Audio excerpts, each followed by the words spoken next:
Because I've done, for my front-end experience, I'm much more of an Angular developer. I'm only recently started working with React.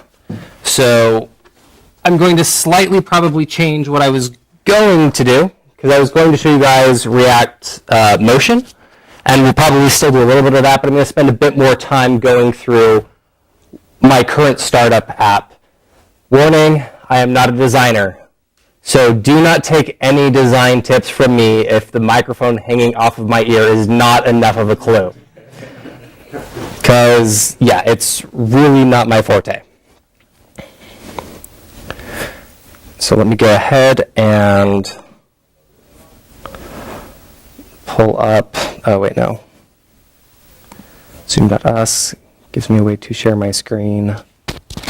Yeah, not doing that yet.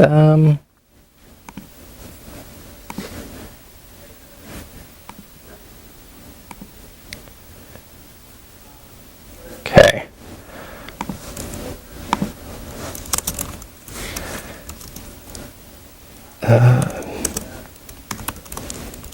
So I'm going to go ahead and open up my demo that I've been building. And then this was created with Create React App. So if I want to start something that's been created with the Create React App, let's go ahead and make this full screen so we can start it with just npm start. This will start up the dev server for us, which will take all of the code that we're writing and compile it in live time and automatically reload the page when things happen. I'm going to go ahead and say yes. I apparently have it running in another terminal already.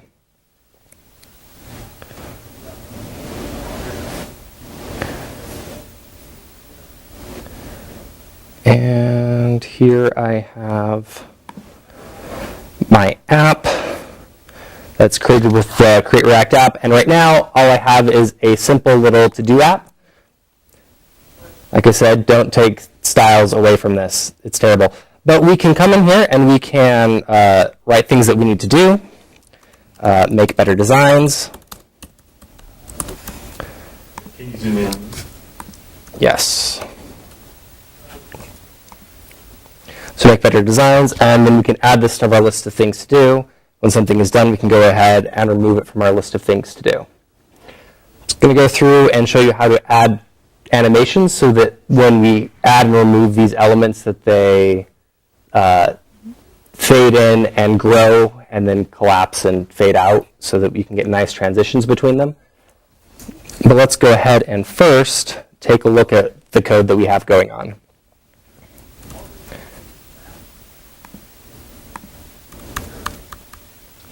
Let's go ahead and up the size on this.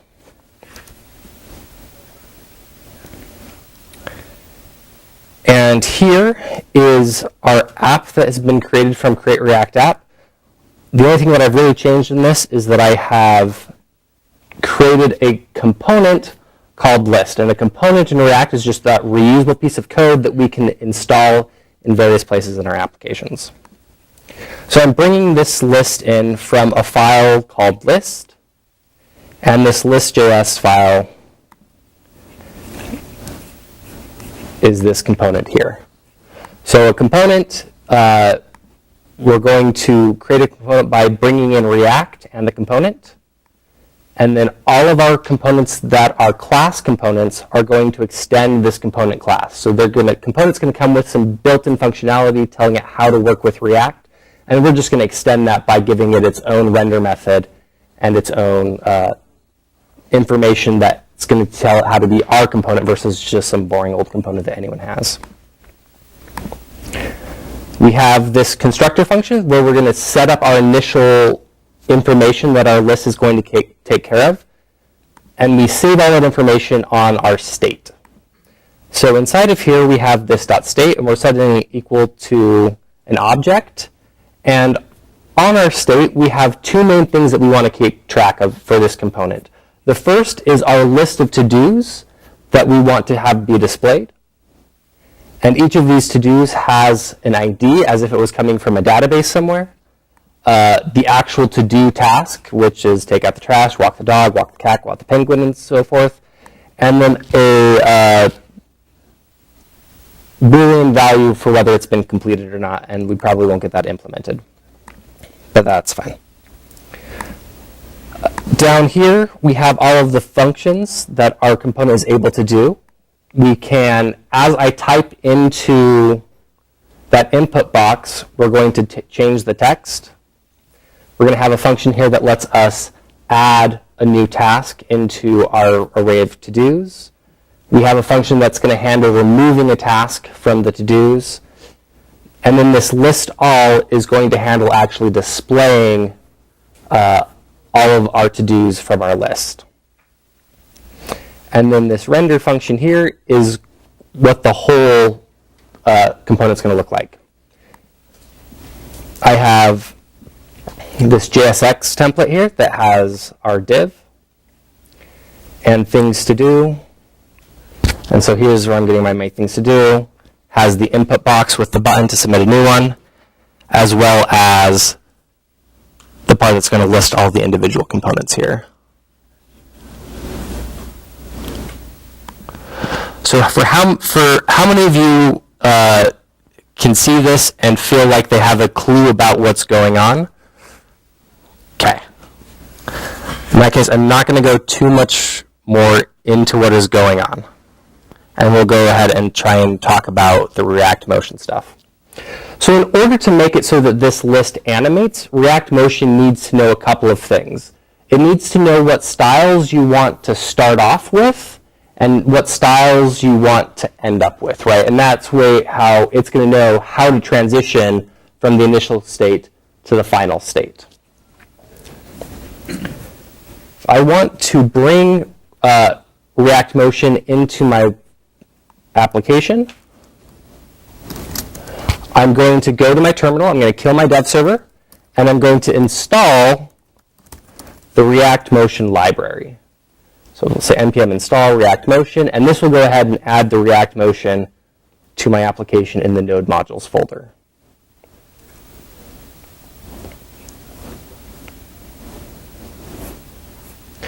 In any component that I want to use React Motion in, I'm going to go ahead and make an import statement. And React Motion has a couple of different things that we can bring into it. The one that we're going to use today is transition motion, and transition motion's goal is to have a list of things and control when things enter and leave that list, and animate effects coming in and out. Because when doing animations, entry animations are fairly simple, hover animations are super simple, you can do all of those just with CSS. Animations always become tricky when it comes to exit animations, because you need the element to stay around until it finishes animating, and then you have to actually remove it. So what React Motion is going to do for us is it's going to keep track of when something leaves and make sure that we keep all the information we need to display around long enough to actually display it. And another component that we're going to bring in, well, another function we're going to bring in is this spring function. And the spring function in React Motion, we treat everything just as a spring.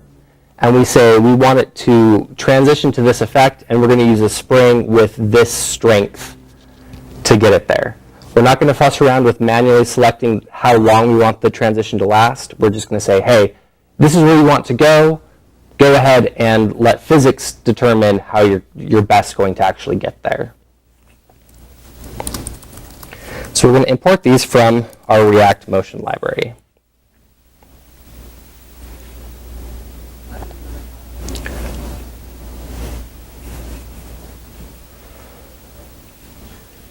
So on anything that we want to add this transition to, instead of creating this, I'm going to take my div that is representing my entire list, and I'm going to wrap all of it in a transition motion component.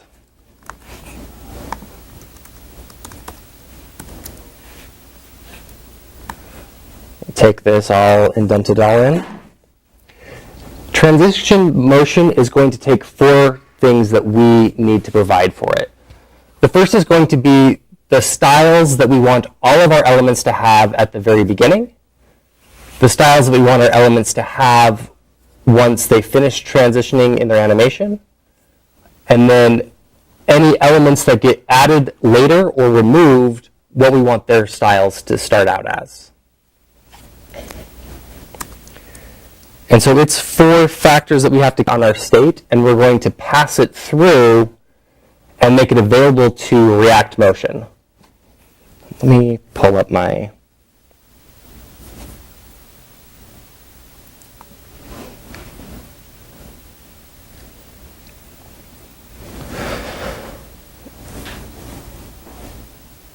What we want our data, what the data that React Motion needs to have access to is going to look something like this. For every item in our list, we need to give it an object. The first thing that we have to give it is the style that we want it to start out with. So in this case, if we want to create our list, we're going to say that it's going to start with a style, a height property of 0, and opacity of 0. So it's going to start in visible and small, right? And then later on, we're going to transition it to having the height property that we want, maybe 100 pixels, and then an opacity of 1. We want it to be fully visible. But these are going to be the properties that we want to animate on. We are also going to tell it the data that it needs to have access to, and we have to give it a key property so that it can keep track of internally and be like, hey, this first div on the page is, we can keep track of this is my first div, second div, third div, fourth div, and if they should change around for any reason, that it can still animate them appropriately.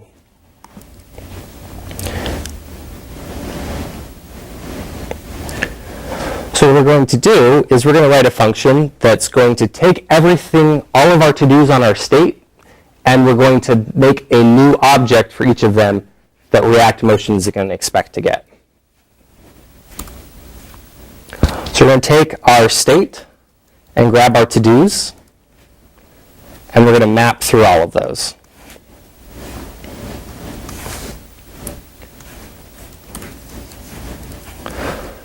So I'm going to use an arrow function here. And for each of these, we're going to return an object that has a style property. We're going to say that we want our height to start out at 0 and our opacity to start out at 0. Because when we start, we want it to be small and invisible. The data, this is something that React Motion is going to let you have access to, and we can use this for style or for providing information to everything that we're animating. It's important that we give React Motion access to this data so that when something leaves, we're going to actually just delete it from our state, but React Motion will hold on to it and remember this data until the animation finishes. That way it doesn't remove the text and then animate this empty box close. If we don't let React Motion keep track of this and we only keep this on our state, it will animate, but we'll have nothing to display inside of it. So anything that we want to use to actually display to the user, we need to pass through onto this data property. So the information that I want to have accessible to me is going to be this entire to-do information that's coming from my array of to-dos up top, right? I want to have all of this information available to me. So I'm going to pass all of that to-do information through. And then the last thing that we want to give it is a key. Now, a weird quirk with React Motion, its keys cannot be numbers. So even though I have all of my things having an ID that's a number, in order to make it a valid key for React Motion, I actually have to convert it into a string. So one way that we can do that is we can just take the ID, and I'm just going to add the word key to the end of it. We could just add an empty string or anything else to keep it, but we're going to go ahead and add just key to it.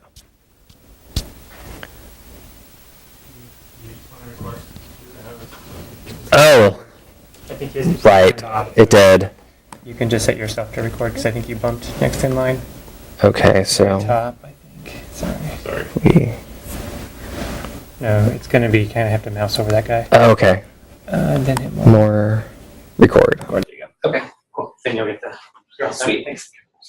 Sorry about that.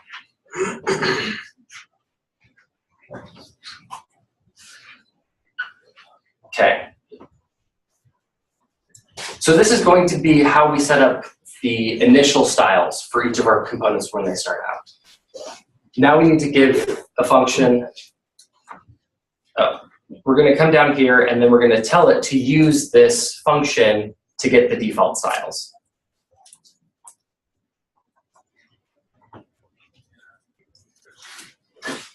So I'm going to call my get default styles and it's going to return the new array that gets generated from this map function. That's going to have a style for each element, as well as data for each element, and a key for each element.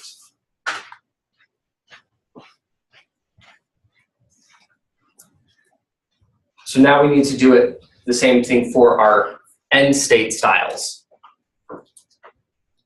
So I'm going to make a get styles function, and it's going to be set up very similar. We're going to say, hey, we want this state to map to everything that's in our array.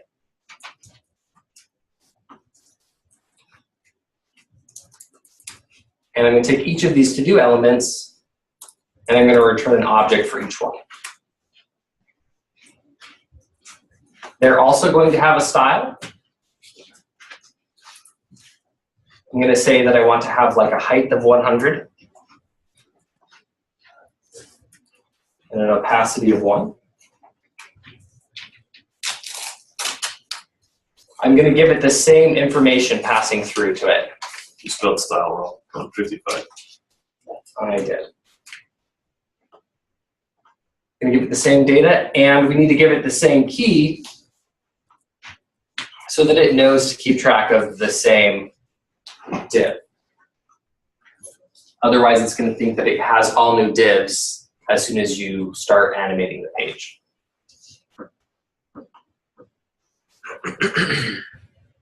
So when we write these end conditions, if we just put a value here, it's not going to animate to that value. It's going to go directly there and be done.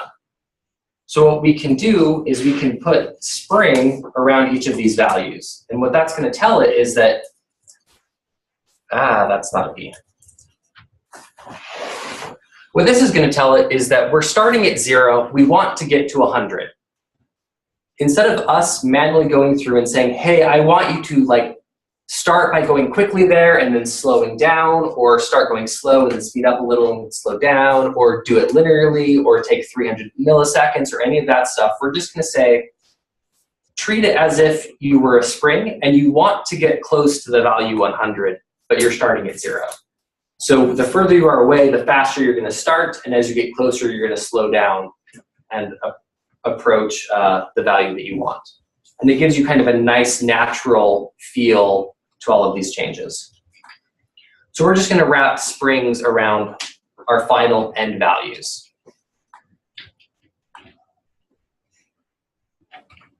Do you not have to put a unit for the height? No, so by default, it's going to assume that all of these are in pixels. There is a way to have it provide it specific units if you want to give something else, but we're going to work with pixels for now so that it stays simpler. But yes, these are all assumed to be pixels except for opacity, which is going to be assumed to be just a number. But I'm going to pass in my styles the same way I did before, except I lied. We have to actually grab these functions off of the component itself, so we have to start with our this keyword. So we're going to say this dot get style, and I'm going to make this plural so it matches the one up here.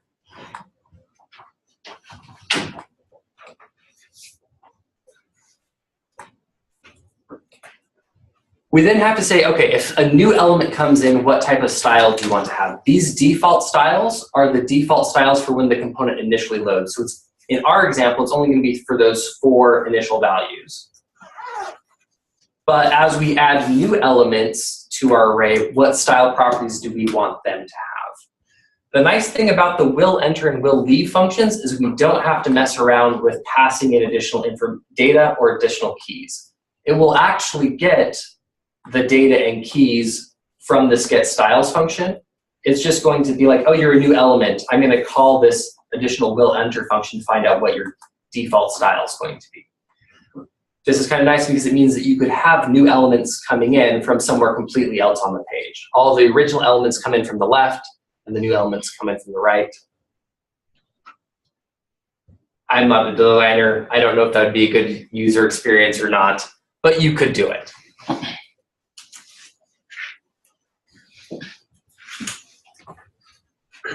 So this will enter function,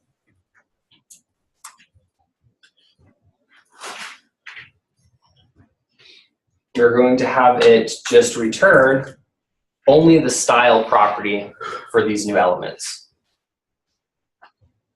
So I'm going to have it start off using the same style as our defaults. So it's going to start off small and invisible.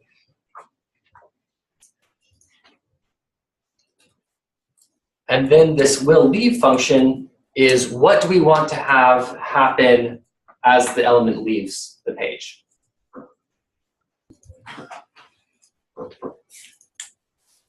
And so when I click the little X box, I'm going to want my element to collapse up. So I want its height to go back down to 0. And I want it to fade out. So I'm going to set its opacity to be back to 0. However, since these are targets, these are destinations that we want to go to, we can bring the spring element in so that it transitions to those values instead of just instantly becoming 0, right?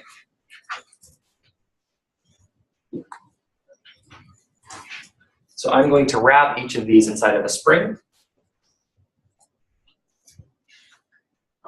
And that's going to define what we want the value to become as we leave.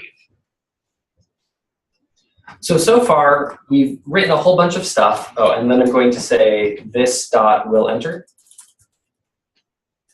And this dot will leave. Some things to notice is that we invoked the getDefaultStyles and getStyles, but we don't actually invoke the will enter and will leave functions.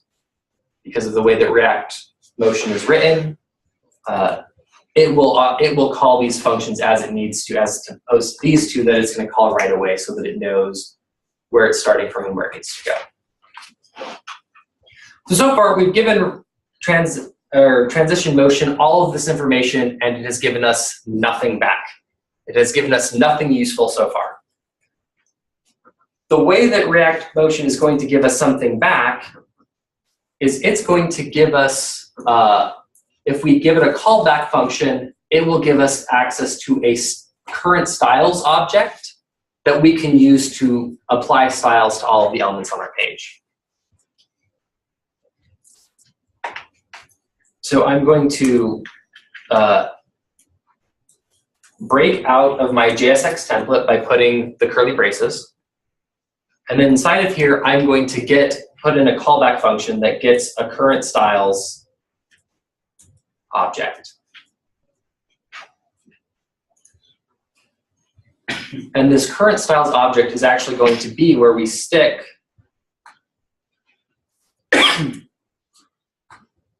all of our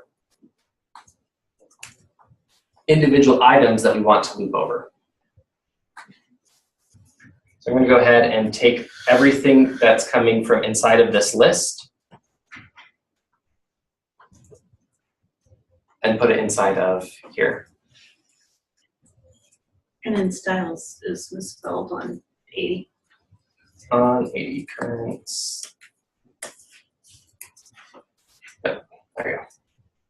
So what current styles is going to have is it's going to have all of the information that we loaded up onto these objects. The difference being is that as time goes on, the style property, instead of it being either 0 or 100, it's going to go through and every couple of milliseconds or so, it's going to give us new values for the current styles so that it constantly updates, and the boxes in this case will grow faster, will grow, and then once we remove them, the numbers will shrink back down. So it's going to do all the complicated physics math stuff of actually calculating the values in between.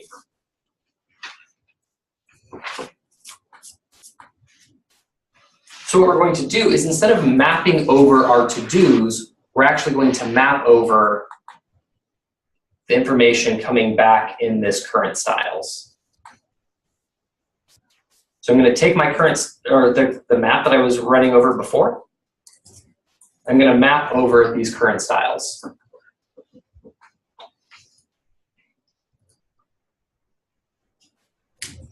You don't have to do this, not current styles. Nope, because the current styles is actually being passed in as the parameter to this function right here. So we're not actually going to be touching state inside of this, inside the rest of this JSX template. We want to avoid using the state object directly, because when we remove an item from our list, it's going to be gone instantly. But we still want to be able to animate the box away slowly and then actually pull it out once the animation completes.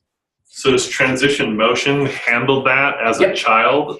Yep. Transition motion, if you know what props.children is, it's actually looking at the props.children and saying, hey, did you give me a function? If you gave me a function, then we'll proceed as normal. If you don't give me a function, I'm going to throw a big hissy fit because I'm React Motion and you're not listening to what I want you to do. And React Motion gets to do that because it's a popular library, and we get to deal with it because we want to use it. So yeah, current styles is not going to be a property on the component itself. It's passed into us through React Motion. So I'm going to map over my current styles. And now anywhere before that I was accessing my element directly using this ID, I now have to remember that this is no longer just my data element. This is the information coming in from React Motion.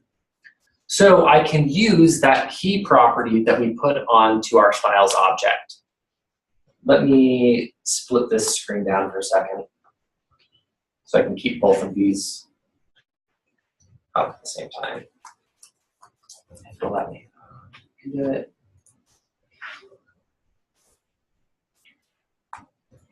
So each of these elements is going to be one of these right here. It's going to have a style property, it's going to have a data property, and it's going to have this key property.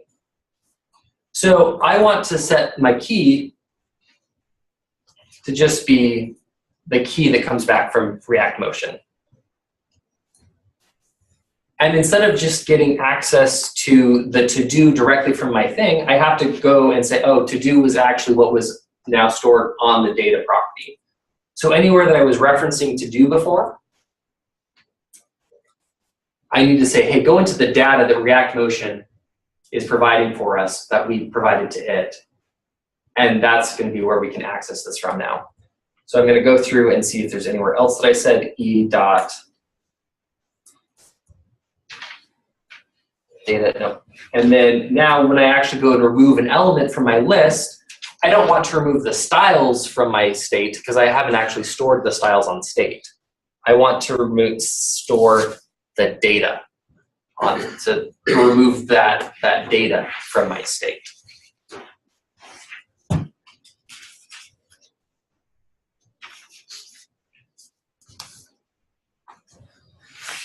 So let's if I start it back up.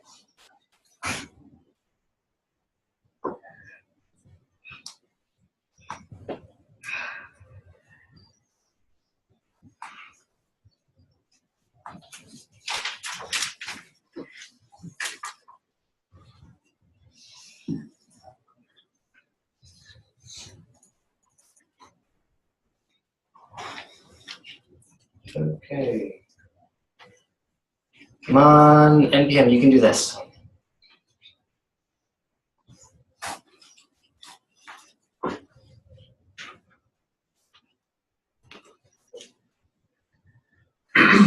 Okay. But now,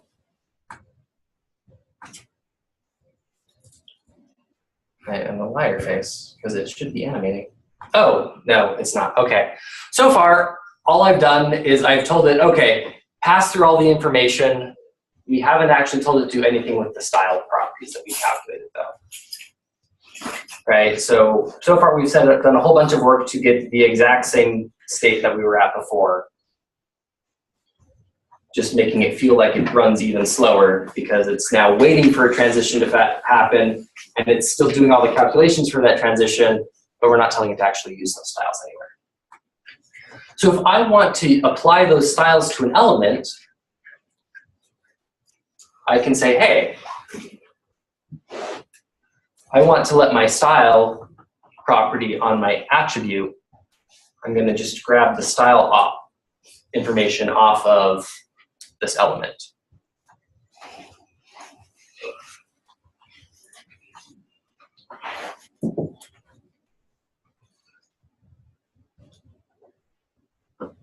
So now when we remove these elements, they animate out, they come back in. Look at that. All nice and pretty. Well, not necessarily pretty, but the animations are there, right?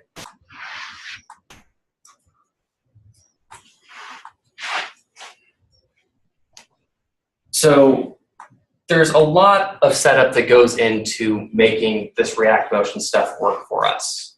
But it basically boils down to there's 4 types of information that you need to give it. 1, you need to tell it what the default style is for everything that starts on the page. Do you want it to start off small and hidden? We could make it so that it starts off far off on the left side of the page. We could make it so that it starts, with a different background color. It can transition over all sorts of those properties, but we need to tell it what we want it to start out as. To tell it what it should start out as, in order to animate to something, we have to tell it also the end state. So we're going to say, hey, you're starting at 0, but I want you to go up to height of 100. And then we use this spring helper function to define how that's going to work. We can add some customization to these springs.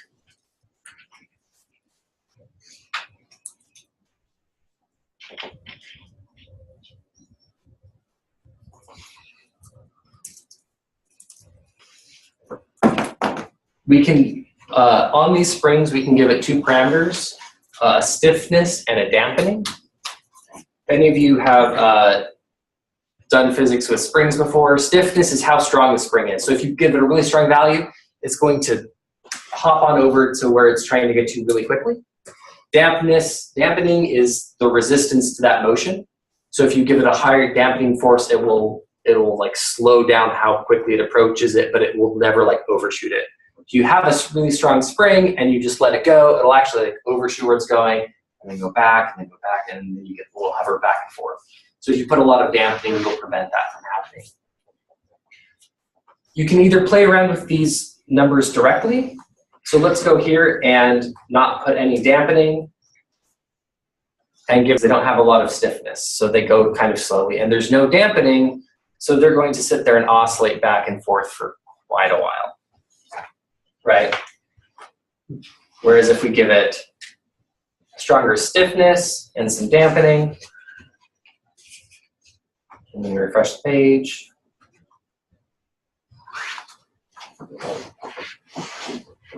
Seriously, are you just not going to refresh because you're already there and you think that you're happy? Right, you're going to get different effects for all of these.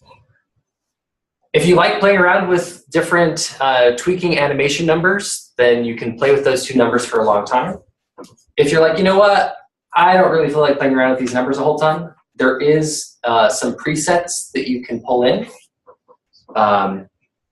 React Motion will have a list of what those actual presets are. They all just come in on this presets object. And they have presets like gentle wobbly, and I don't remember what they all were, but I like gentle wobbly. That's a great name for the preset. And then you can just pass those in instead of manually defining what those are.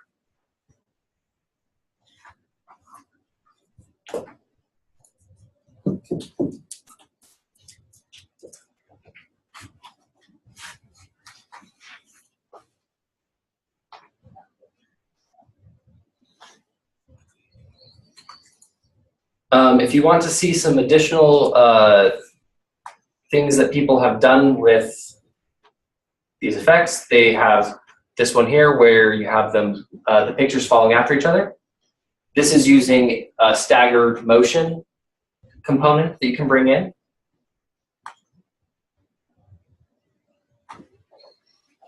They have one where it just follows your mouse and makes ripples as you go.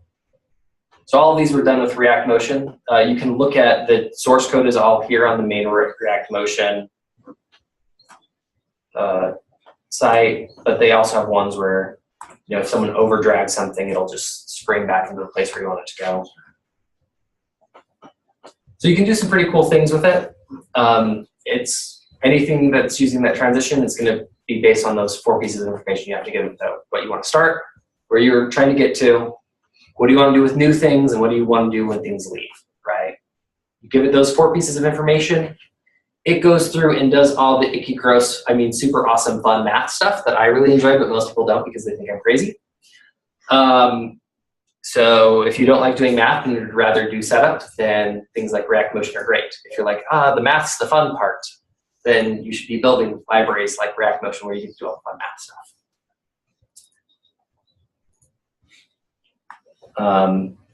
But here is a similar to-do list with better styling, right? But it's set up pretty much the same way where they define the size when they start, the size when they end, and what it happens when they remove and leave. Very cool. Any questions? All of that transition motion, was that going in the render? The transition motion, you could put it directly in the render. I put it, Above. yeah, I made a list all function so that I didn't have all of that directly inside of my render. It gets kind of big if you put it all directly inside the render. You don't have to, though. You could put it all directly inside of this, inside of the render method. Any other questions? Awesome.